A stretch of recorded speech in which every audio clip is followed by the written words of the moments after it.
Good morning. I am Sagun Kumari. I am Lavanya. We are from PM Sri KV Hazaribagh. Our topic is natural farming. So basically farmers जो है वो natural farming नहीं करते हैं क्योंकि उन्हें लगता है कि वो नेचुरल फार्मिंग करेंगे तो उनके जो यील्ड्स है वो कम होंगे जिसके कारण उनको जो है ज्यादा बेनिफिट नहीं हो पाएगा।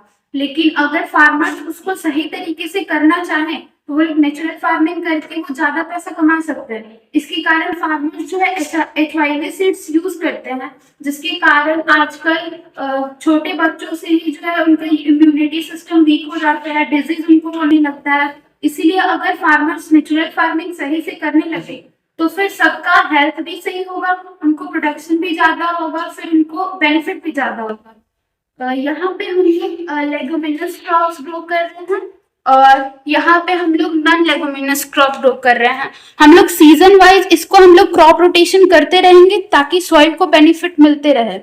फिर उसके बाद हम लोग यहाँ पे काउ यूज किए हैं। फिर काउ का जो मिल्क है उससे फार्मर जो है उसको सेल करके बेनिफिट ला सकते हैं। यहाँ पर फार्मर्स बेसिकली क्या करते हैं कि जो भी फार्म कर लेते हैं उसके बाद जो फार्म में वेस्ट बचता है उसको वो जला देते हैं जिसके कारण सॉइल अनफर्टाइल होता है। तो वो ना करके वो क्या करे, उस वेस्ट को स्टोर करके उसको कंपोस्ट बना सकते हैं। उसके बाद काउडंग है, काउडंग, यूरिन और जैगरी, उसके साथ साथ हम लोग एक्सेल मिला के हम लोग ये मैन्यूर बना सकते हैं जो सॉइल के लिए हेल्पफुल होगा। यहाँ पे हम लोग रेन वाटर स्टोर कर रहे हैं और ये जो रेन वाटर है वो हम लोग फिश टैंक में भेजेंगे क्योंकि फिश टैंक का पानी हम लोग को चेंज करना होता है और फिश फार्मर उसको सेल कर सकता है। और जो फिश टैंक का पानी है वो हम लोग इधर में ड्रिप इरिगेशन के थ्रू यूज कर सकते हैं। फिर हम लोग पोल्ट्री फार्म किए हैं, इससे फार्मर हैन और एग दोनों बेच सकता है और इसका जो वेस्ट है वो फिश के लिए हेल्पफुल होगा, वो उसको खा सकता है। यहाँ पर हम लोग रेन वाटर हार्वेस्टिंग से वाटर टैंक में ला रहे हैं। उसके बाद उसमें हम लोग ब्लीचिंग पाउडर डालेंगे जिससे कि ये पानी साफ हो जाए और फिर उसके बाद फार्मर उसको गर्म करके पी सकता है।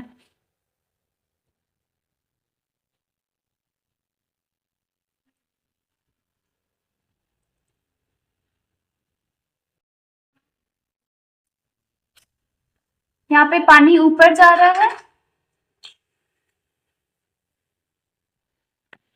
Now moving to the next field, हमारे पास हमने दूसरे फील्ड में हमने ये फेंसिंग किया है जिससे ये यहाँ पे जानवर वगैरह ना आ सके और एक्स्ट्रा सिक्योरिटी के लिए तो वो लेजर लाइट, एलडीआर और एलडीआर मॉड्यूल और बजर का यूज किया है जिसमें अगर हम लोग यहाँ पे अगर लेजर का लाइट पड़ता रहेगा तब तक कुछ नहीं होगा और जैसे ही लेजर का लाइट नहीं पड़ेगा यानी कि ये बंद कर देंगे तो अलार्म स्टार्ट हो जाएगा और सिक्योरिटी सिस्टम के लिए बजर भी बजने लगेगा। इंटरक्रॉपिंग करने के लिए ये फील्ड बनाया है जहाँ पे हम लोग इंटरक्रॉपिंग कर सकते हैं जिससे सॉइल हेल्दी रहेगा। यहाँ अगर चावल में कोई कीड़ा लगा होगा तो मछली खा लेगा उस कीड़ा को जिसके जो राइस के लिए बेनिफिशियल होगा और मछली के लिए बेनिफिशियल होगा क्योंकि जो मछली का वेस्ट होगा वो राइस में भी यूज हो सकता है, राइस का कल्टीवेशन के लिए, जिससे सॉइल फर्टाइल ज़्यादा होगा। फिर हम लोगों ने यहाँ पे सीड कल्चर के लिए एक बीजामृता बनाया है जिसमें हम लोग चिली और नीम का पत्ता और जैगरी से हम लोग यहाँ पे सीड का कल्चर करेंगे जिससे सीड ज़्यादा फर्टाइल होगा।